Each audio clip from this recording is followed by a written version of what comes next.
ایک جو قرآن کریم نے ظلم کا عنوان بیان کیا ہے سورہ لقمان کے اندر، خداوند متعال جہاں پہ حضرت لقمان کی اپنے بیٹے کو جو نصیحتیں ہیں،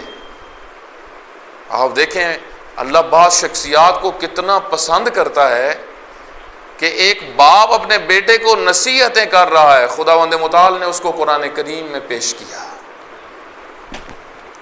اللہ کو جو اپنے حبیب ہوتے ہیں، جو اللہ کے تابعدار ہوتے ہیں، جو اللہ کے مطیع ہوتے ہیں، اللہ ان سے کتنی محبت کرتا ہے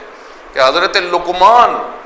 اپنے بیٹے کو سمجھا رہے ہیں، بیٹا یہ کام بھی نہیں کرنا، یہ بھی نہیں کرنا، یہ بھی نہیں کرنا اور یہ کرنا ہے۔ اس میں پہلی چیز جو بیان کی،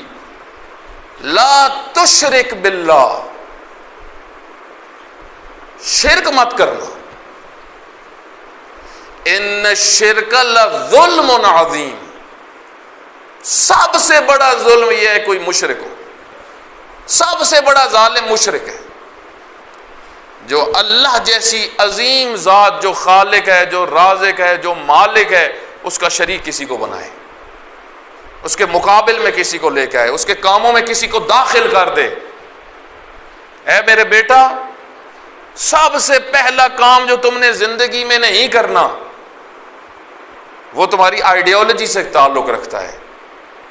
تمہاری سوچ سے تعلق رکھتا ہے، اور سوچ ہی عمل پہ اثر ڈالتی ہے۔ ملا رومی کے بقول، اے برادر تو ہمان اندیشے ماں بکی استخوان و ریشے،